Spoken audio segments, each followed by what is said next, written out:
જાવ તને? તો આપણી પાસે તો છે બેટું, બાઇક ને એક્ટિવા ને બધું છે બેટું. એક્ટિવામાં જાય આપણે? તો કોણ ચલાવશે એક્ટિવા?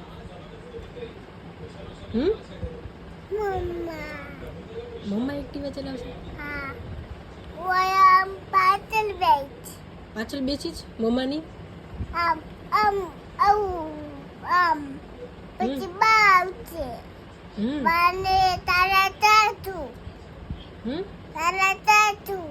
મારા સાસુ? મારા સાસુ? તને ખબર છે બા મારા સાસુ થાય? બહુ બેબી તો જોઉં હોશિયાર. તારા સાસુ આવશે કે